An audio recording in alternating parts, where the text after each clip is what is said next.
Hello, welcome back to my channel. ಇವತ್ತು ಪಡವಲಕಾಯಿಂದ ಒಂದು ಮೊಸರು ಪಚ್ಚಡಿ ಮಾಡ್ತಾ ಇದ್ದೀನಿ. ಸಾಮಾನ್ಯವಾಗಿ ನೀವು ಮೊಸರು ಪಚ್ಚಡಿನೆಲ್ಲ ಸೋರೆಕಾಯಿ ಅಥವಾ ಸೌತೆಕಾಯಿಂದ ಮಾಡಿರ್ತೀರ. ಅಡ್ಲಕಾಯಿಂದ ಸಾಂಬಾರು ಅಥವಾ ಪಲ್ಯ ಮಾಡಿ ತಿಂದಿರ್ತೀರ.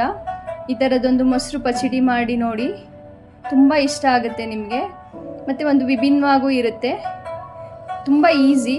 ಸಾಂಬಾರು ಮಾಡೋಕ್ಕೆ ಟೈಮ್ ಇಲ್ದಾಗ ಈ ಥರ ಪಡವಲಕಾಯಿ ಮತ್ತು ಮೊಸರಿದ್ರೆ ಆರಾಮ್ಸೆ ಮಾಡ್ಕೋಬೋದು. ಮೊದಲು ಇದ್ರ ಸಿಪ್ಪೆ ಎಲ್ಲ ತೆಗೆದು ಒಳಗಡೆ ಇರೋ ಸೀಡ್ನೆಲ್ಲ ತೆಗೆದು ಈ ರೀತಿ ಸಣ್ಣದಾಗಿ ಹೆಚ್ಚಿಟ್ಕೊಳ್ತಾ ಇದ್ದೀನಿ. ನಂತರ ಇಲ್ಲಿ ಬಿಸಿ ನೀರಿಗೆ ಹಾಕಿ ಉಪ್ಪು ಮತ್ತು ಅರಿಶಿನ ಹಾಕಿ ಇದು 3ರಿಂದ 4 ನಿಮಿಷದಲ್ಲಿ ಬೆಂದ್ಬಿಡುತ್ತೆ.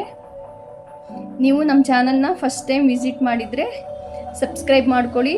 ನಾನು ಹಾಕೋ ಎಲ್ಲ ರೆಸಿಪಿಗಳು ಮಿಸ್ ಆಗದೆ ನಿಮಗೆ ನೋಟಿಫಿಕೇಷನ್ ಬರುತ್ತೆ.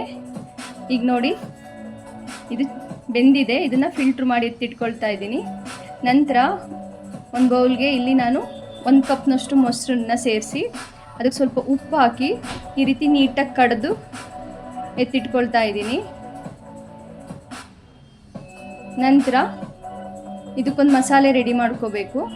ಈಗಿಲ್ಲಿ 1 ಸ್ಪೂನಷ್ಟು ಹುರಿಗಡಲೆನ ಈ ಥರ ಡ್ರೈಯಾಗಿ ಗ್ರೈಂಡ್ ಮಾಡಿ ಅದಕ್ಕೆ ಈಗ ಒಂದು 4 ಮೆಣಸಿನ್ಕಾಯಿ, ಒಂದು 2 ಇಂಚಿನಷ್ಟು ಶುಂಠಿ, ಕರಿಬೇವು, ಕೊತ್ತಂಬರಿ ಸೊಪ್ಪು, ಒಂದು 1/4 ಸ್ಪೂನಷ್ಟು ಜೀರಿಗೆ, ಒಂದು ಅರ್ಧ ಕಪ್ನಷ್ಟು ತೆಂಗಿನಕಾಯಿ ಹಾಕಿ ನೀರು ಹಾಕದೆ ಗ್ರೈಂಡ್ ಮಾಡಿ ಮತ್ತೆ ಸ್ವಲ್ಪ ಉಪ್ಪು ಸೇರಿಸಿ, ಅದಕ್ಕೂ ನೀರು ಹಾಕಬಾರ್ದು, ಇನ್ನೊಂದು ಸಲ ಗ್ರೈಂಡ್ ಮಾಡಿ ಇಷ್ಟು ತರಿಯಾಗಿರಲಿ. ಈಗ ಬೇಯಿಸಿಟ್ಕೊಂಡಿದ್ನಲ್ಲ ಪಡವಲಕಾಯಿ ಪಚ್ಚಡಿ ಇದಕ್ಕೆ ಸೇರಿಸಿ ತೆಂಗಿನಕಾಯಿ ಮಸಾಲೆನ ಇದಕ್ಕೆ ಹಾಕಿ ಇದಕ್ಕೊಂದು ಒಗ್ಗರಣೆ ಕೊಟ್ಕೊಂಡ್ರೆ ಎಷ್ಟು ಚೆನ್ನಾಗಿರುತ್ತೆ ಅಂದರೆ, ನಿಮಗೆ ಯಾವಾಗಲೂ ಸಾಂಬಾರು ಮಾಡೋಕ್ಕೆ ಟೈಮ್ ಇಲ್ಲ, ಸಾಂಬಾರು ಮಾಡಿ ಬೇಜಾರಾಗಿದೆ ಅಂದಾಗ ಈ ಥರದ್ದೊಂದು ಮಾಡಿ ಅದಕ್ಕೊಂದು ಬಿಸಿ ಬಿಸಿ ಅನ್ನ ಮುದ್ದೆ ಎಲ್ಲದಕ್ಕೂ ತುಂಬ ಚೆನ್ನಾಗಿರುತ್ತೆ. ಇಲ್ಲ ಮುದ್ದೆ ಸಾರು ಮಾಡಿದಾಗಲೂ ಇದಕ್ಕೆ ಸೈಡ್ ಡಿಶ್ ಆಗು ತುಂಬ ಚೆನ್ನಾಗಿರುತ್ತೆ. ಈಗ ಇದಕ್ಕೆ ಸಾಸಿವೆ, ಜೀರಿಗೆ, ಕಡಲೆಬೇಳೆ, ಹಿಂಗು, ಒಣಮೆಣಸಿನ್ಕಾಯಿ, ಸ್ವಲ್ಪ ಕರಿಬೇವು ಹಾಕಿ ಇದನ್ನು ಒಗ್ಗರಣೆ ರೆಡಿ ಆಯಿತು. ಇದನ್ನು ಕುದಿಸೋದೆಲ್ಲ ಏನು ಬೇಡ, ಎಲ್ಲದನ್ನು ಅದಕ್ಕೆ ನಾನು ಅದನ್ನು ಸಪ್ರೇಟ್ ಬೇಯಿಸ್ಕೊಂಡಿದ್ದು ಪಡವಲಕಾಯ್ದು.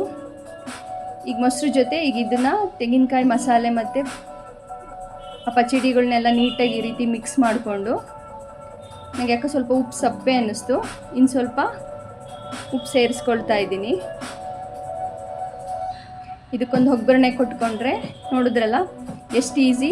ಮೊಸರು ಮತ್ತು ಒಂದು ಪಡವಲಕಾಯಿ ಇದ್ದರೆ ಒಂದು 10 ನಿಮಿಷದಲ್ಲಿ ರೆಡಿಯಾಗೋಗುತ್ತೆ.